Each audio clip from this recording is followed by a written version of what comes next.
தஞ்சாவூரிலிருந்து தீபிகா. பிறந்த சிறந்த மொழிகளுக்கு மத்தியில் சிறந்தே பிறந்த எம் தாய்மொழியாகிய தமிழுக்கு என் முதற்கண் வணக்கம்.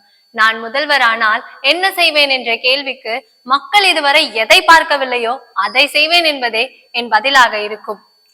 மாணவர்களின் புத்தக சுமையை குறைத்து புத்தி கூர்மையை உயர்த்த விஸ்டம் சாட்டர்டே என்ற திட்டத்தின் கீழ் வாரத்தில் ஒரு நாள் ஏட்டுக்கல்விக்கு பதிலாக தொழிற்கல்வியை கற்பதை கட்டாயமாக்குவேன்.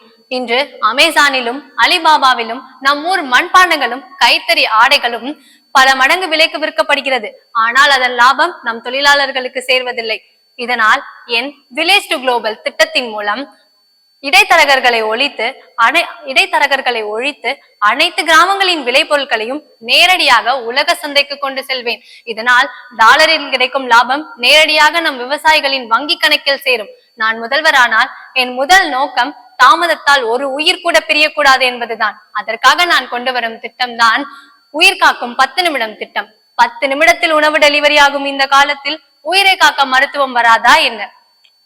என் ஆட்சியில் அழைப்பு விடுத்த 10 நிமிடத்தில் மெடிக்கல் ராபிட் ஸ்குவாட் விரைந்து வந்து நிற்கும். இது ஆம்புலன்ஸ் வரும் வரை காத்திருக்காமல் அந்த 10 நிமிட இடைவெளியில் உங்கள் உயிரை தாங்கி பிடிக்கும் நகரும் அவசர சிகிச்சை பிரிவாக செயல்படும்.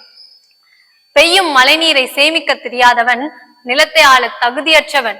இதனால் நம் எதிர்கால சந்ததியினருக்கு நாம் சேமித்து வைக்கும் ஒரே ஒரு சொத்து நிலத்தடி நீர் மட்டுமே. இதனை என் நிலமகள் சேமிப்பு திட்டத்தின் மூலம் சாத்தியமாக்குவேன்.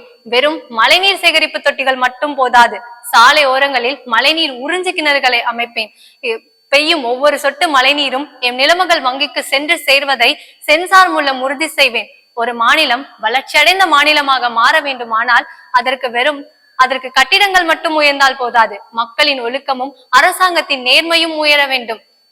உங்கள் தெருவில் சாலை போட்டால் எவ்வளவு செலவானது என்பதை ஒரு QR கோட் ஸ்கேன் மூலம் நீங்களே சரிபார்க்கலாம். கேள்வி கேட்கும் அதிகாரம் மக்களுக்கே உண்டு.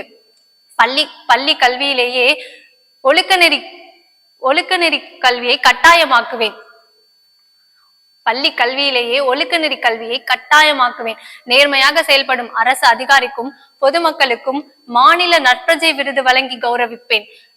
பெண்கள் என்பவர்கள் வெறும் வாக்கு வங்கிகள் அல்ல, அவர்கள் நமது மாநிலத்தின் வளர்ச்சி வங்கி. என் ஆட்சியில் பெண்கள் அடங்கி போகிறவர்கள் அல்ல, அவர்கள் ஆள பிறந்தவர்கள். பெண்களுக்கு மாதம் 1000 ரூபாய் கொடுப்பது நம் நாட்டின் முன்னேற்றம் அல்ல, அவர்களை 1000 பேருக்கு வேலை கொடுக்கும் முதலாளியாக மாற்றுவதுதான் முன்னேற்றம். அதனால் ஒவ்வொரு மாவட்டத்திலும் மகளிர் தொழிற்பூங்காக்களை அமைப்பேன். அங்கு உற்பத்தியாகும் பொருட்களில் மேட் இன் தமிழ்நாடு என முத்திரை குத்தி அதனை உலக நாடுகளுக்கு ஏற்றுமதி செய்வேன். என் ஆட்சியின் போது பெண்களின் வங்கி கணக்கு அரசின் உதவிக்காக காத்திருக்காது, அவர்கள் உழைத்த ஊதியத்தால் நிரம்பி வழியும். இங்கு நான் சொன்ன அனைத்தும் வெறும் பேச்சென்று நினைக்காதீர்கள், அது என்